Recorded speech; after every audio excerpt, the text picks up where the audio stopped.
Assalamualaikum kawan-kawan, kembali lagi di mini garden timun suri kami.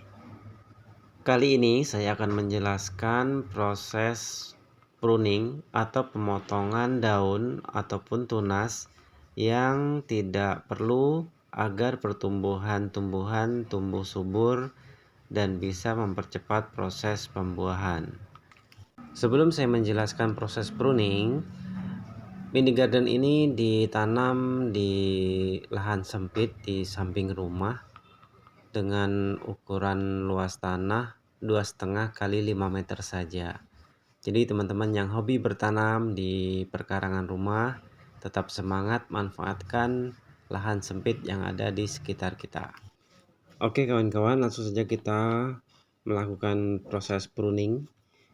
Di sini kita langsung saja melakukan pemotongan daun-daun yang di bagian bawah, dan yang ini tunas-tunas yang di bagian bawah yang kita rasa tidak perlu, maka sebaiknya kita potong saja. Dan daun-daun yang di bagian bawah ini kita potong semua, yang bertujuan agar sinar matahari bisa langsung menyinari ke bagian tanah di bagian bawah.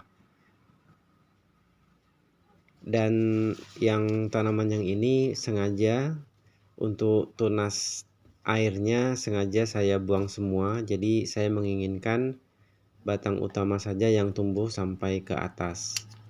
Nah, di sini memang tidak ada tunas airnya. Sama juga yang tanaman ini ya kawan-kawan.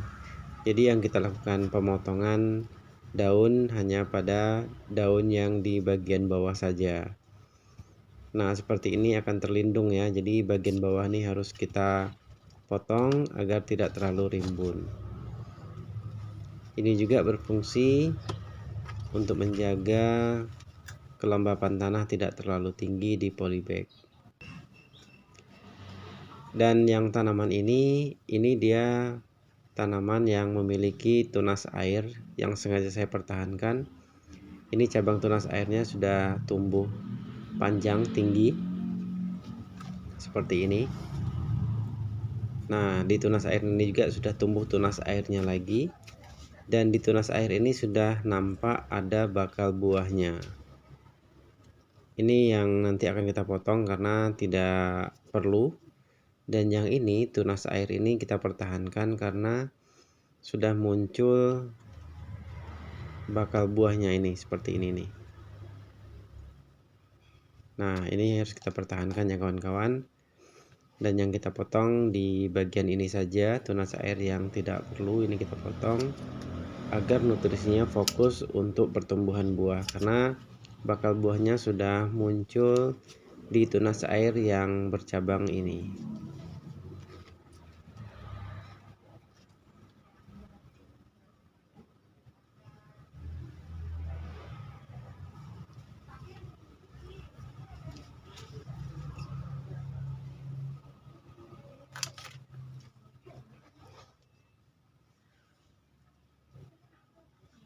Tanaman timun suri ini yang ditanam di polybag ini sudah berumur 36 hari.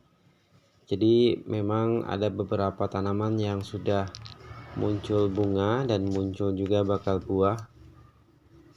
Jadi harus kita lakukan juga nanti perawatan sesuai dengan fasenya, yaitu fase generatif. Ini kita potong daun-daun yang di bagian bawahnya saja. Jadi kawan-kawan, daun-daun yang kita buang itu daun-daun yang seperti ini ya. Daun-daun yang sudah tua, yang sudah tidak bagus lagi.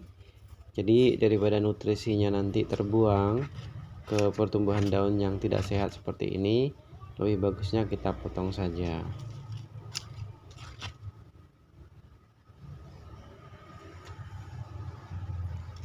Dan ini ya kawan-kawan yang tanaman yang sudah mulai berbunga dan sudah muncul juga bakal buahnya.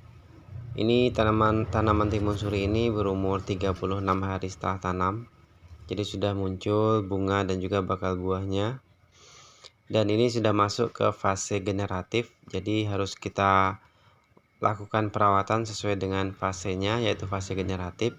Dan nantinya akan kita lakukan pemupukan buah. Itu ya kawan-kawan, semoga bermanfaat. Terima kasih.